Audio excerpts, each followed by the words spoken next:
Maayong adlaw da sa mga kauturan ko nga ate sa Gimaras. Pirmi lang ko gasili nga nahidlag gid ako sa inyo. Galing kay budlay na gid mag-travel isling sang doktor ko.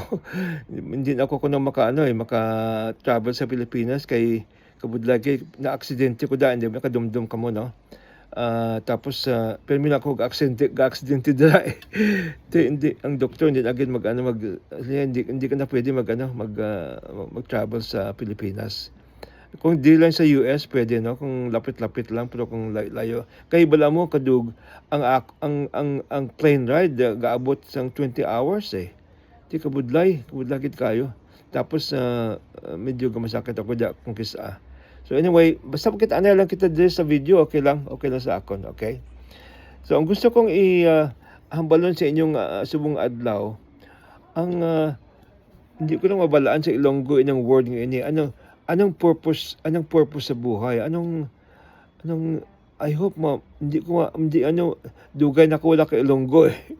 Ang purpose pala sa pangabuhay ninyo kung diin ka mo makadto no. Pero sabi ko pamangkuton ka mo sang tao, di ko makadto.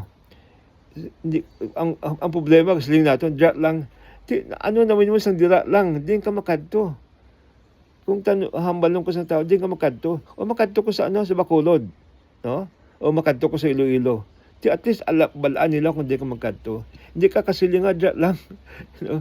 Kinahanglan may sa ato nga pangabuhi, may kaduan gid kita. May purpose kita sa pangbuhi naton. May ko sa inyo, may istorya ako sa inyo, no? May nabasa ako ng libro, ang author niya, ang pangalan ng author si Viktor Frankl. Si Viktor Frankl, survivor niya sa ginasiling as Holocaust. Inang Holocaust sang Second World War, ang mga Germans mga 6 million ka Jews ang ginpriso nila no panguna sa ibang nga countries no ginpriso nila tapos ginpatay nila ay kalain ni kay ginbutan nila sa gas chamber no ng gas chamber na pamnumdum mo lang kwarto nga wala sang buho wala sang window tapos butangan sang gas mga 6 million gid napatay. Pero may kadamo man sang ula na patay. Iba napatay lang sa gutom, napatay lang sa discouragement, no? Pero may mga Jews nga nag-survive. So damo nag-survive libo. Nagsulat si Viktor Frankl sa isa ka book, isa ka libro. Nga naka-survive ang ibang tao napatay na, nagutom lang, napatay, hindi na sila gusto magpangabuhi, no? So tatlo ka characteristics ang nakita nila sa ilang mga tao nga na wala na patay no nga gusto gid nila mabuhi. Ang first na character ang nakita niya ilang mga tao nga gusto nga buhi may sa buhay may purpose sa buhay may gusto sila nga hindi sila gusto mapatay kay may ara sa ginaobra nga hindi nila mabuyan.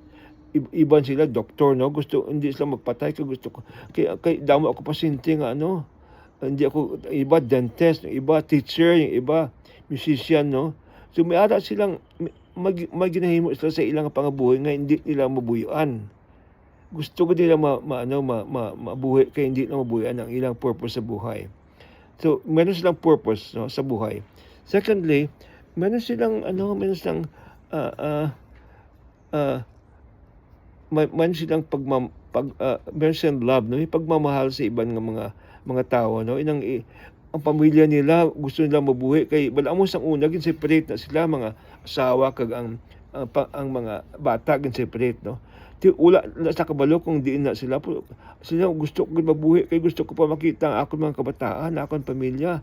Hindi sila gusto mapatay. Hindi ko gusto magpatay kay gusto ko makita ako ng pamilya. Biski patay na ganyan pamilya nila, wala sila kabalo. Sige lang, sa isip nila gusto ko mabuhi. Hindi gusto mapatay.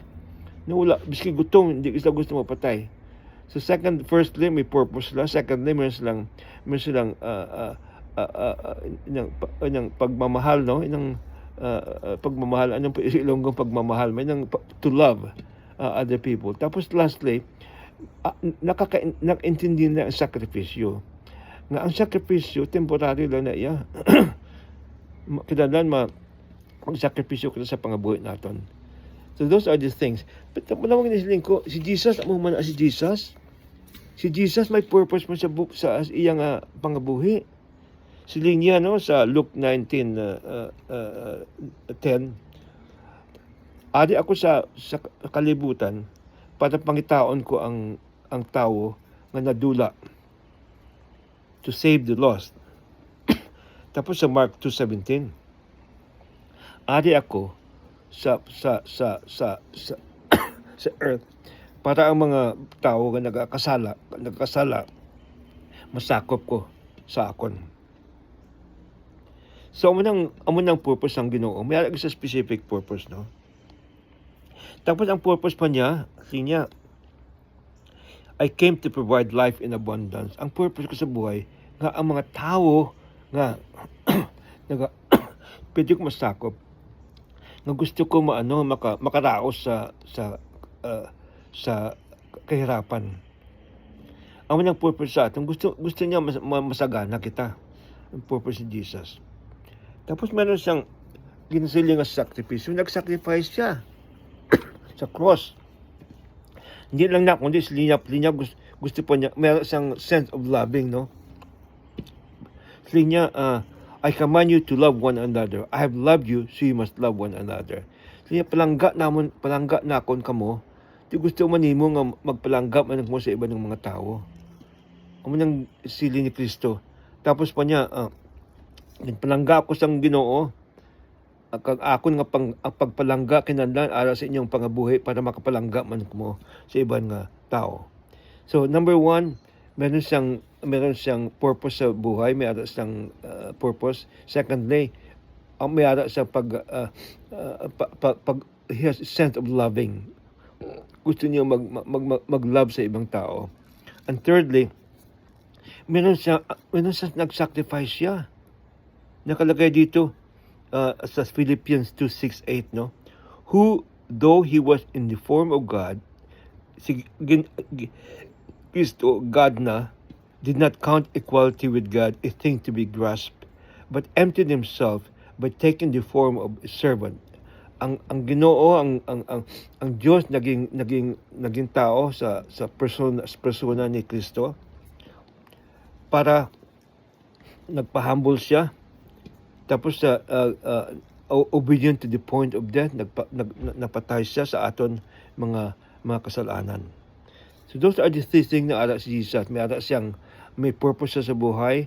Secondly, may ara siyang pagmamahal o pag-loving for other people. Tapos ang number 3, meron siyang sakripisyo. Ang sakripisyo sa ating nga pangabuhi, temporary lang na niya. Pero kinahanglan kita magsakripisyo. Kung wala sakripisyo, hindi natin maabot ang aton ng mga gusto sa pangabuhi. So ang question ko sa inyo ngayon, ano ang purpose niyo sa buhay? Anong gusto niyo ma-happen sa inyong pangabuhi, no? Ako, 3 ang purpose ko. 2 nahimo ko na, no? Ang first purpose ko, gusto ko may job ako o may ministry ako na nagabulig sa mga tao nga nagugutom, tao nga imol.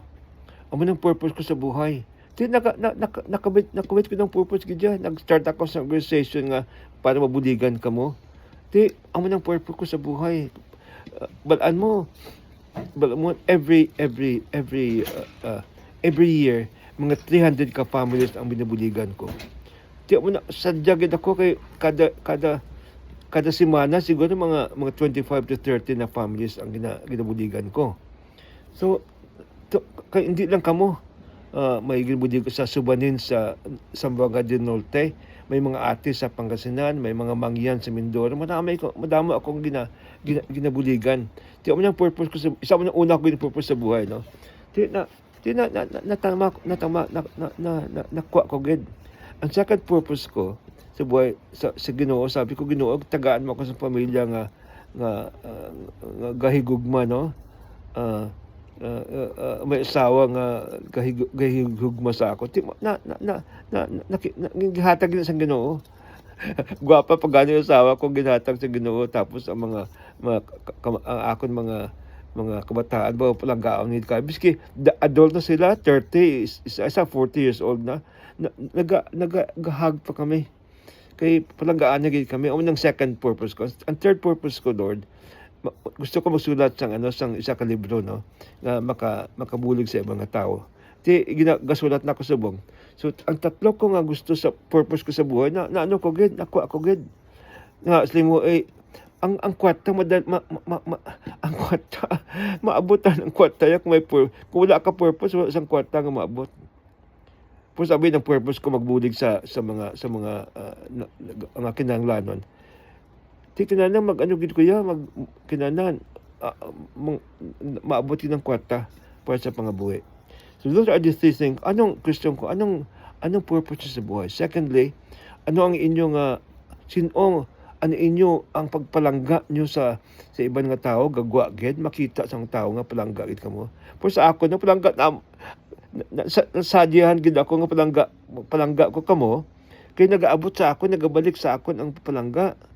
So amo na gapalangga kamo sa ibang mga tao, no? Hindi lang sa imong mga tribo kundi sa ibang mga tao. Tapos lastly, ang sakripisyo ka. Ako nagasakripisyo gid tudo balaan mo kabuday mangita sang kwarta, no? Para makabulig sa mga hamak mo. 300 ka pamilya ni buligan ko sa isa katuig. Di ko makuha sang kwartas na. Di ko sakripisyo gid kuya. Travel ako, gambal ako sa mga churches, kada kung may chance ako gina-share ko, nagasulat ako sang newsletter, may mga pictures ninyo ginapakita ko. Ang sakripisyo gid ko tudo na nga sakripisyo nga pagtrabaho, no. So those are the three things I would like to share with you. Wow, tani kanto ko da po hindi na gid pwede. No, so God bless you. Makita na lang kita sa video ng portion niya, okay? Total makita ko ng mga pictures ninyo, okay? God bless all of you.